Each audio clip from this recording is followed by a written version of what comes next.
네, 오늘 제가 여러분에게 전할 하나님의 말씀 제목은 내가 살아있다는 이름은 가지고 있으나 죽어 있음을 아노나라는 이런 제목을 가지고 하나님의 말씀을 나누도록 하겠습니다. 우리 제목만 한 목소리로 함께 읽어보도록 하겠습니다. 내가 살아있다는 이름은 가지고 있으나 죽어 있음을 아노라. 이제 사도 요한이 편지를 써서 7교회 가운데 5번째 교회인 사대 교회에 관한 말씀을 함께 이제 살펴보고자 합니다. 우리는 에베소 교회, 서머나 교회, 버가모 교회, 두아디라 교회, 그리고 오늘 살펴보게 될 이 사대 교회를 살펴보면서 교회의 영적인 상황이 점점 더 좋아지는 것이 아니라 어떻게 되는 것을 우리가 알 수가 있었습니까? 점점 악화되고 나빠지고 있다는 사실을 우리가 지난주까지의 말씀을 통해서 살펴볼 수가 있었습니다. 그 중에서도 버가모 교회는 세상과 타협한 교회였습니다. 그러나 전에 싸웠던 적이 있는 교회이기 때문에 다시 정신을 차리면 얼마든지 회복될 수 있는 그런 교회였습니다. 그런데 이 두아드라 교회의 사정은 훨씬 더 나빴습니다. 왜냐하면 이세벨이라고 하는 여대언자가 들어와서 음행과 우상숭배를 가르쳤기 때문입니다. 두아드라 교회는 중병이든 부패한 교회인데 교회가 제 모습을 되찾으려면 상당히 큰 수술이 필요합니다. 무엇보다도 이세벨의 교리를 몰아내고 이세벨에 현혹되어 음행에 빠진 자들을 교회에서 처리해야 되기 때문입니다. 그렇게 하지 않으면 이런 교회는 엄청난 풍파와 어려움을 겪게 되어 있습니다. 자, 이제 오늘 살펴볼 이 사대 교회는 단순히 중병이 든 그런 교회가 아니라 중병을 앓다가 죽어버린 교회라는 사실입니다. 어떤 교회라고요? 죽은 교회라는 사실입니다. 이제 이 교회를 살릴 수 있는 길은 그냥 수술만 가지고는 될 수가 없고 이것은 교회를 새롭게 개척하는 것만큼 몇 배나 더 어려운 일이라는 사실을 우리가 기억할 필요가 있습니다. 우리는 그래서 오늘 본문을 통해서 어떻게 하면 교회가 죽을 수 있으며 교회가 죽었다면 그것을 고치기 위한 주님의 치유책이 무엇인지 또 주님의 마지막 경고에 대해서 한번 이 시간을 통해서 살펴보고자 합니다. 자, 그럼 본문을 좀 보도록 하겠습니다. 자, 첫 번째는 사대교회에 나타나신 주님의 모습에 대해서 좀 보겠습니다. 자, 본문 1절 말씀을 함께 읽어보도록 하겠습니다. 사대에 있는 교회 천사에게 쓰라. 하나님의 7 영과 7 뼈를 가진 자가 이것들을 말하노라. 내가 내 행위를 알며 내가 살아있다는 이름은 가지고 있으나 죽어 있음을 아노라. 자, 먼저 이 사대라고 하는 지역은 아까 저희들이 지도에서 봤던 것처럼 두아디라 남쪽 약 48km 지점에 위치하고 있었던 그런 곳이었습니다. BC 약 1200년경에 세워진 난공불락의 요새 지대로도 이렇게 알려지고 있는데 이 사대라고 하는 지역은 직물과 귀금속과 어떤 사금이 유명하였으며 인류 최초로 금화를 만든 것으로 알려져 있습니다. 그래서 마이다스 황금의 손이라고 하는 전설로 알려진 아주 그런 유명한 지역으로 이렇게 이제 기억되고 있습니다. 또한 이곳에는 또한 거대한 아데미, 즉 아르테미스라고 하는 다산과 풍요의 신이 있는 신전이 있었던 곳으로도 그렇게 알려져 있습니다. 근데 주님은 이 교회를 향해서 하나님의 7 영과 7 뼈를 가진 자라고 이제 자신을 소개하고 계십니다. 자, 여기서 7 뼈는 무엇을 가리킵니까? 계시록 1장 20절 말씀을 가보게 되면 7 뼈는 7 교회의 천사를 가리킨다는 것을 우리가 알 수가 있습니다. 그 다음에 7 영은 계시록에 이제 여러 번째 등장을 하게 되는데 자, 그 의미는 계시록 5장 6절 말씀에 이제 등장하고 있습니다. 자, 계시록 5장 6절 말씀을 또 이어서 한번 보도록 하겠습니다. 또 내가 보니 보라 왕자와 내 짐승의 한가운데와 장로들의 한가운데 전에 죽임을 당한 것 같은 어린 양께서 7 뿔과 7 눈을 가진 채 서 계시는데 이 눈들은 온 땅으로 보내어진 하나님의 7 영이라. 이 어린 양은 바로 예수님을 가리키는데 예수님은 7 뿔과 7 눈을 가진 채 하나님의 왕자인 셋째 하늘 앞에서 서 계시는데 이 눈들은 온 땅으로 보내어진 무엇이라고 말씀하고 있습니까? 하나님의 7 영이다라고 말씀하고 있습니다. 이 말씀에 의하면 7 뿔과 7 눈이 하나님의 일곱 영임을 이제 우리가 알 수가 있습니다. 그런데 하나님 왕자 앞에서 타고 있던 등불로 묘사된 일곱 영이 온 땅으로 보내어졌다고 말씀하고 있습니다. 자, 사랑하는 여러분, 이 일곱 영은 누구를 이제 가리키는 그런 말씀일까요? 이 일곱 영은 다름이 아니라 바로 성령님을 가리키는 말씀입니다. 성령님이 한 분인데 왜 일곱이라는 복수로 표현된 이유는 성령님의 위격은 하나이시지만 그분의 속성과 권능은 완전하다는 의미로 그렇게 묘사되어졌다고 저는 그렇게 믿고 있습니다. 주님께서는 교회의 천사와 교회의 본질이신 성령을 가지신 분이십니다. 여러분 이것을 믿으십니까? 무엇을 가지셨다고요? 교회의 본질이신 성령을 가지신 분이 바로 주님이시라는 겁니다. 그런 분께서 성령님의 생명력을 상실한 죽은 4대 교회의 이런 모습으로 나타나신 것입니다. 자, 다시 1절 말씀을 보게 되면 뭐라고 기록되어 있습니까? 내가 내 행위를 알며 내가 살아있다는 이름은 가지고 있으나 죽어있음을 아노라. 우리 주님께서는 각 사람의 행위대로 갚아주시고 각 사람의 행위대로 보상해주는 심판주로서 당연히 행위를 아실까요? 모르실까요? 아시는 분이십니다. 주님은 4대 교회를 향해서도 내가 내 행위를 알며 라고 하십니다. 다른 교회들처럼 이 행위가 칭찬받을 행위로 보이지 않는 이유는 그 뒤에 있는 진술 때문에 그렇습니다. 뒤에 진술에 뭐라고 기록되어 있습니까? 내가 살아있다는 이름은 가지고 있으나 죽어있음을 아노라. 즉 교회의 이름은 살아있으나 실제로는 죽어있다는 것입니다.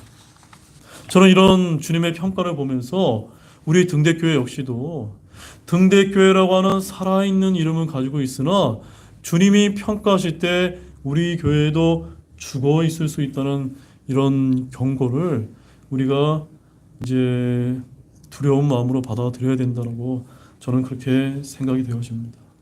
사랑하는 여러분, 사실 생명이신 그리스도가 몸인 교회를 통해서 드러나야 되는데 전혀 그러지 못한 상태가 바로 죽은 교회라는 사실입니다. 교회가 죽었다는 것은 영적인 능력이 전혀 없고 하나님의 말씀에 대한 어떤 반응도 하지 못한다는 그런 말씀입니다. 아까 우리 형제님을 통해서 기도를 통해서 우리가 말씀에 예민하게 반응할 수 있는 그런 신자가 되어야 된다는 그런 우리가 기도를 들은 바가 있습니다. 이런 하나님의 말씀에 전혀 반응하지 못한다면 그 교회는 어떤 교회입니까? 죽은 교회라는 사실입니다. 4대 교회가 살아있다는 이름이 있다고 일컬어지는 것으로 보아 분명한 그 교회 내에는 많은 활동이 있었던 것 같습니다. 정기적인 예배를 지금처럼 우리가 드리기도 하고 구제활동도 하고 선교활동과 같은 것도 한다는 그런 말씀입니다. 그러나 무엇이 없습니까? 실제로 생명이 없는 교회라는 사실입니다. 여러분, 죽은 교회란 교회에 고유한 생명의 활동이 없다는 뜻입니다. 육체가 아무 활동이 없었을 때 죽었다고 판단하듯이 심장 박동도 없고 뇌파도 없고 호흡도 없으면 그 사람의 몸은 죽은 것입니다. 영이 없는 몸이 죽은 것처럼 성령이 없는 교회도 죽은 교회입니다.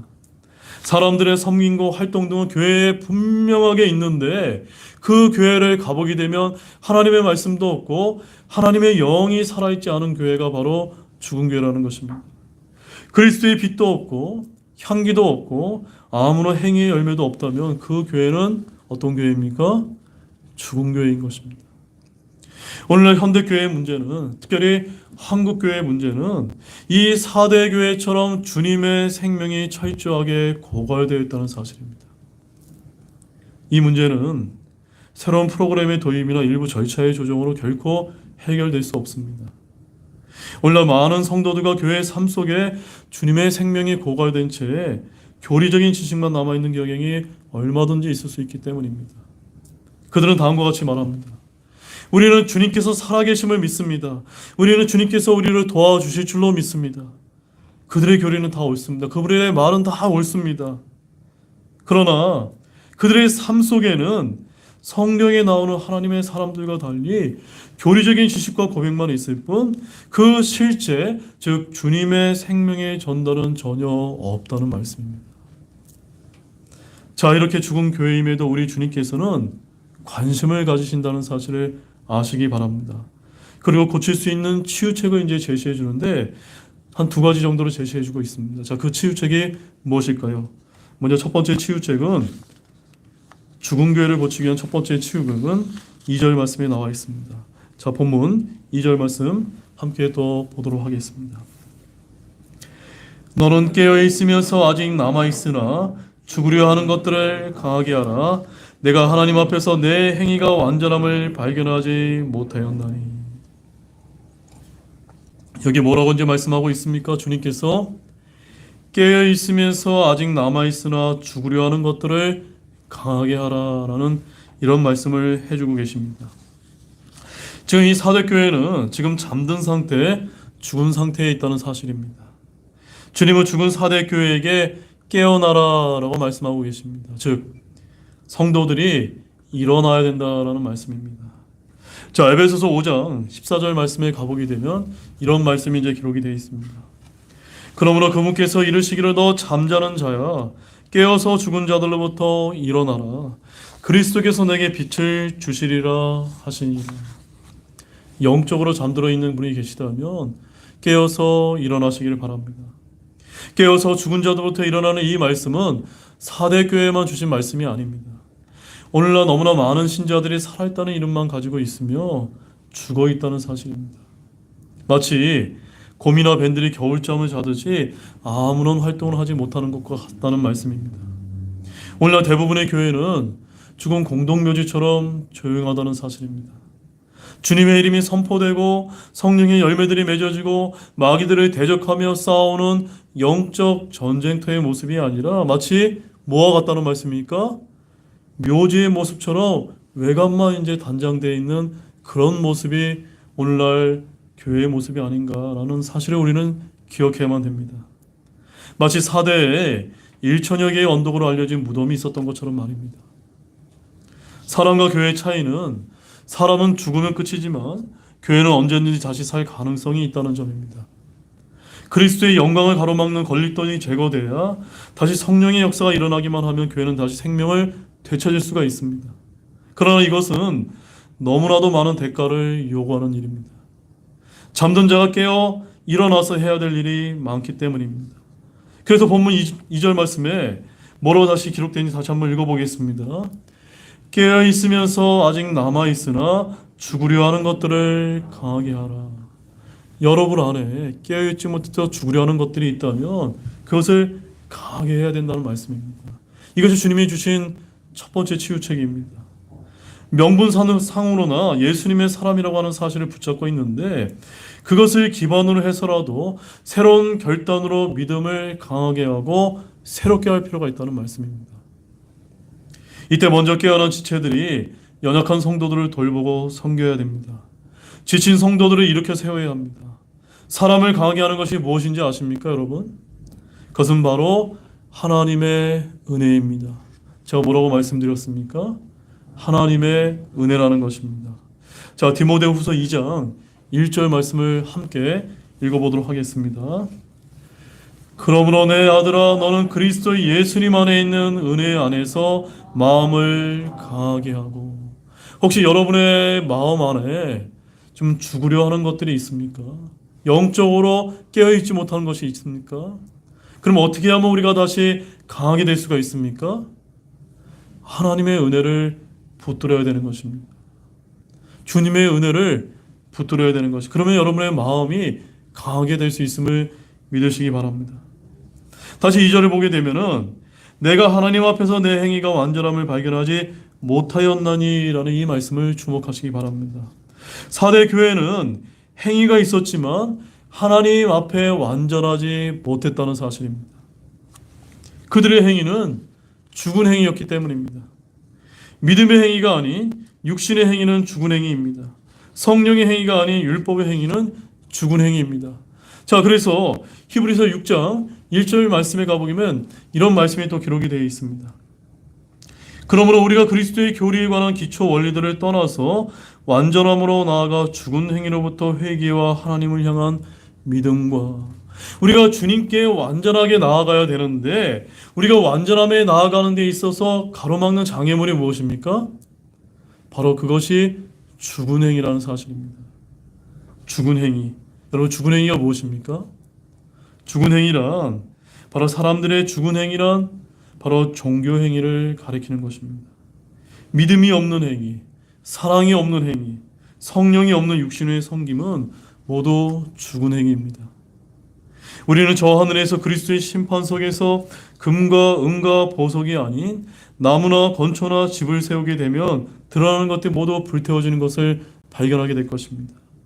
마음이 없는 외적 행위도 죽은 행위입니다. 그래서 이 죽은 행위를 이사야서 29장 13절 말씀에서 주님께서 뭐라고 말씀하셨는지 또 함께 읽어보도록 하겠습니다. 다 같이 한번 읽어보겠습니다.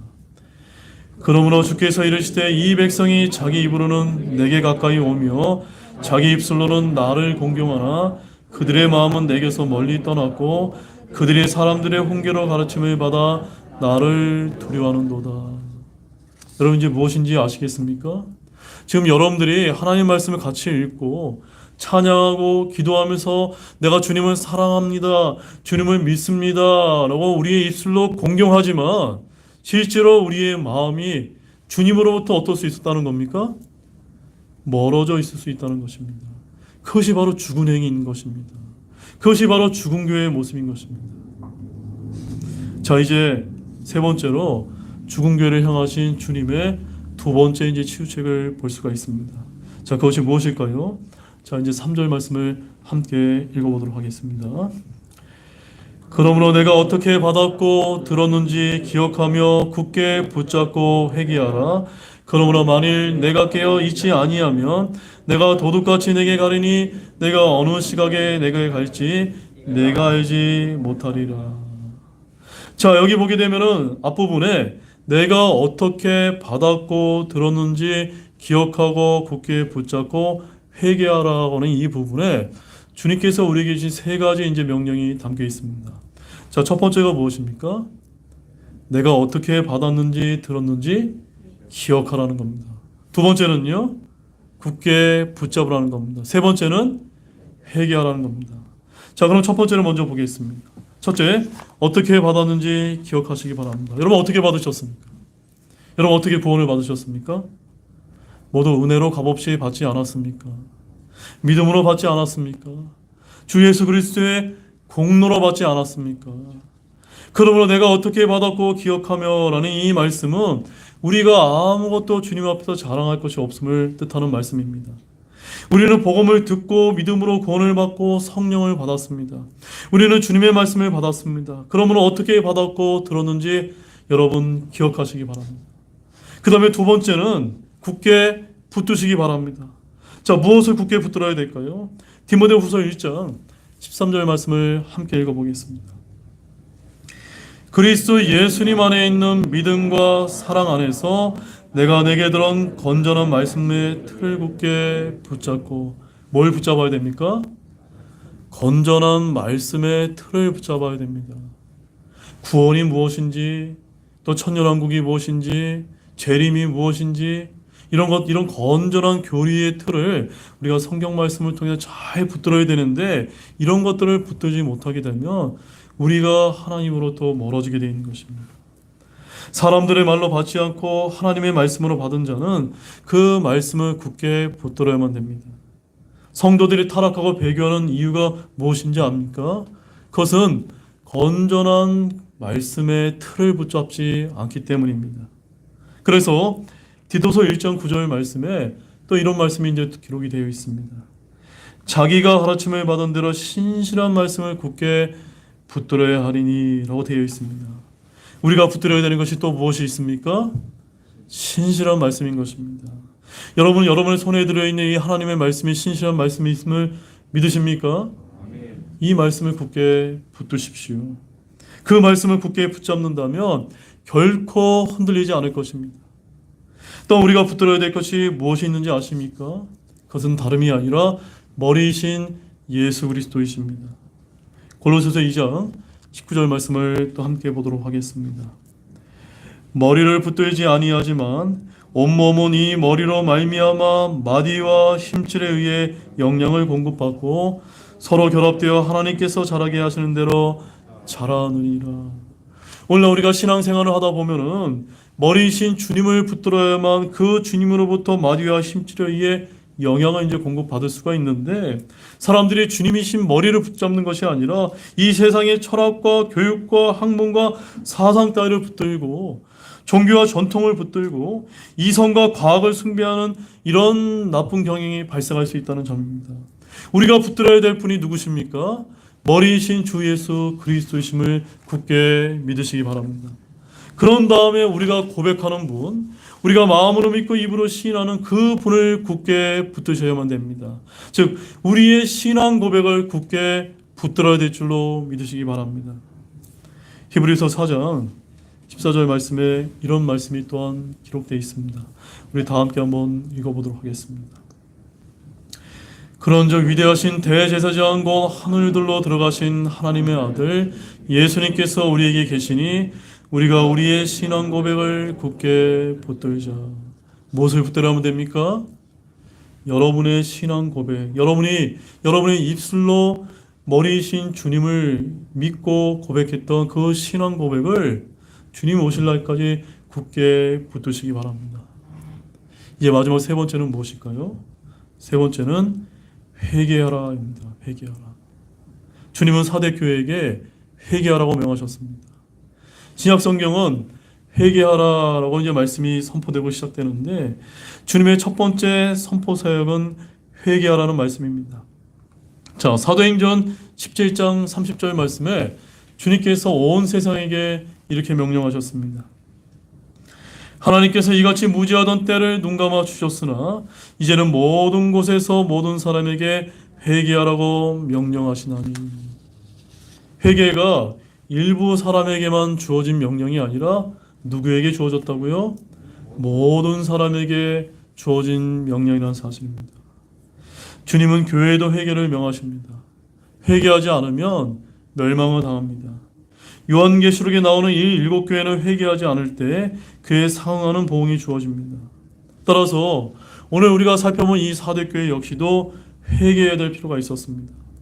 사람은 죄를 지어서 지옥에 떨어지는 것이 아니라 죄를 회개하지 않고 복음을 믿지 않기 때문에 멸망당한다는 사실을 기억하시기를 바랍니다. 사랑하는 여러분, 오늘 한국교회 실상은 어떻습니까? 한국교회는 어떻습니까? 마치 4대 교회와 같지 않습니까? 살아있다는 이름은 있으나 죽은 교회와 같기 때문입니다. 우리나라에 돈이 있습니다. 교회도 돈이 많습니다.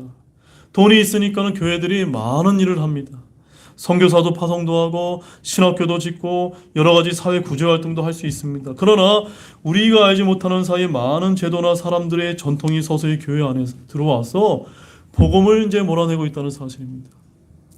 그래서 오늘날 복음이 가장 필요한 것이 어딘지 아십니까? 그것은 다른 것이 아니라 바로 교회 아니라는 사실을 여러분 믿으시기 바랍니다. 전도해야 할 대상은 먼저 이 교회 안에 있다는 사실입니다. 교회가 참으로 어떤 제도나 전통이 아니라 살아있는 성령의 공동체가 되어야 하며 성령님께서 하시는 말씀에 민감해야 됩니다. 복음의 능력을 되찾아야만 됩니다. 하나님의 말씀을 있는 그대로 다시 선포해야 됩니다. 그렇지 않으면 어떻게 하시겠다고 하나님께서 말씀하십니까? 그 말씀은 이제 3절 말씀 뒷부분에 나와 있는데, 준비되지 않아서 주님의 재림의 때에 우리가 놀랄 수밖에 없다는 사실입니다. 자, 주님께서 3절에 뭐라고 말씀하셨습니까? 3절 뒷부분을 마지막으로 다시 한번 보겠습니다. 그러므로 만일 내가 깨어있지 아니하면 내가 도둑같이 내게 가르니 내가 어느 시각에 내게 갈지 내가 알지 못하리라. 주님의 마지막 경고입니다. 죽은 4대 교회를 향한 주님의 마지막 경고를 잘 기억하시기를 바랍니다. 이 말씀은 예수 그리스도의 재림의 임박성보다는 돌발성을 강조한 표현입니다. 주께서 도둑같이 가신다는 표현은 지금 곧 가신다는 의미가 언제 가실지 모른다는 의미입니다. 그러므로 4대 교회는 회개하고 주님 맞을 준비를 항상 하고 있어서 그날에 결코 놀라지 말라는 그런 말씀입니다. 사랑하는 여러분, 준비하지 않는 자에게는 기회가 사라져버립니다. 마찬가지로 우리가 끝까지 회개하지 않으면 하나님께서 그 기회마저 박탈하신다는 사실을 우리는 알아야만 합니다. 게다가 그 끝이 언제인지 알 수 없다는 것은 우리를 더욱더 두렵게 만듭니다. 밤에 도둑같이 전혀 예기치 않은 때에, 즉 설마할 그때에 하나님의 진노의 심판 아래에 처하게 된다는 데는 심각성이 있는 것입니다. 자, 이 도둑의 비유는 4대 교회의 아주 적절한 비유입니다. 왜냐하면 4대의 역사는 이 말씀의 심각성을 기억나게 하는 것이기 때문입니다. 자, 본래 4대의 성체는 도무지 외부의 공격으로 함락될 수 있는 그런 곳이 아니었다고 합니다. 어떤 강력한 대군이 와서 공격을 해도 쉽게 함락될 수 있는 그런 곳이 아니었습니다. 그래서 매우 난공불락의 요새로 이제 알려지고 있는데 BC 6세기경에 이렇게 견고한 도시가 뜻밖의 적에게 점령당하고 말았다고 이제 알려지고 있습니다. 어느 날 밤을 지내고 일어나 보니 4대는 페르시아 군대의 손에 넘어가 있었다는 사실입니다. 그리고 그로부터 약 350년 후에 안티오코스 대제가 같은 방법으로 4대를 점령한 바가 있습니다. 그것도 2번씩이나 말입니다. 거의 절벽에 가까운 암벽에 건설된 성체는 결코 함락될 수 없을 것처럼 보였지만 너무나 어이없이 함락되었습니다. 그것도 2번씩이나 말입니다. 그 이유가 무엇 때문일까요?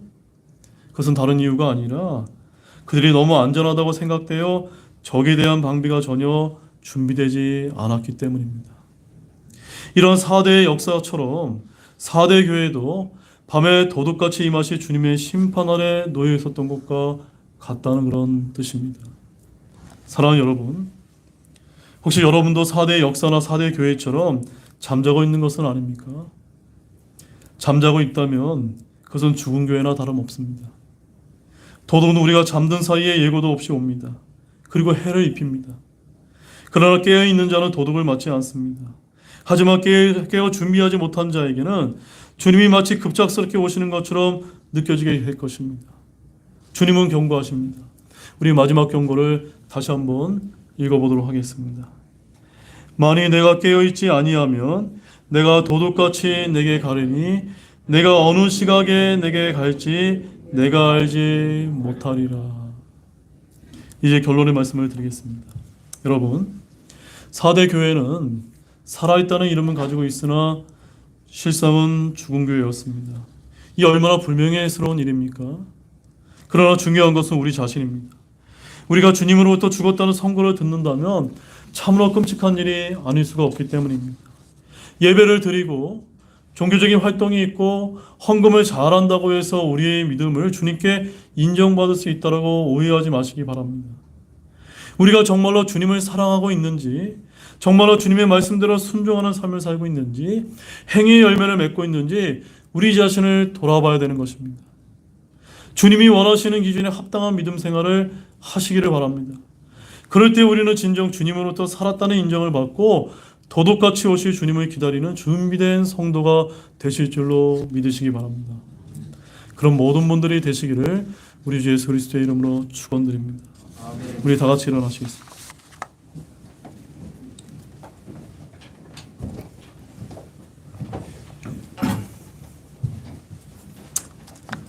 오늘 우리가 하나님의 말씀을 통해서 5번째로 이제 이 4대 교회에 주신 주님의 이제 명령과 치유책을 저희가 살펴봤습니다.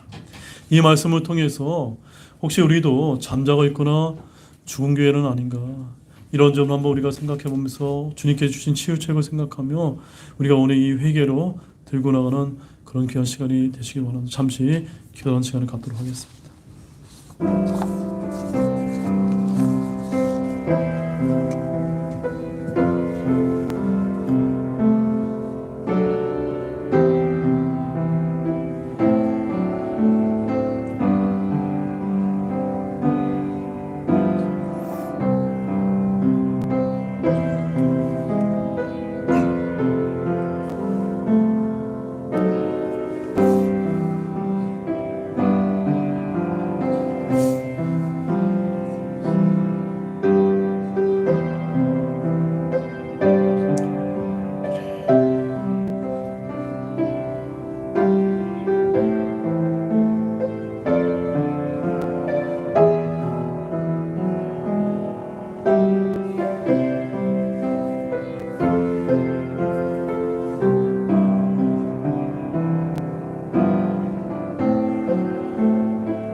우리 다 같이 초청 찬송 121장 언제 주님 다시 오실는지를 함께 또 찬양하시고 오늘 주일 예배를 마치도록 하겠습니다.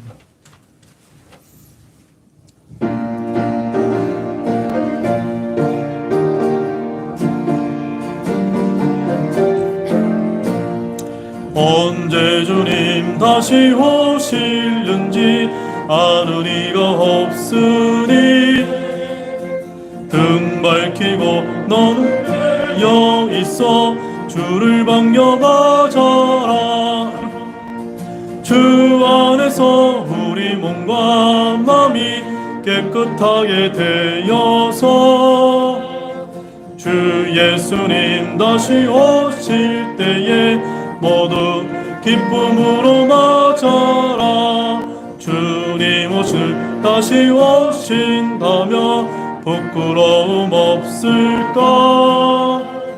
잘하였다 주님 칭찬하며 우리마저 주실까.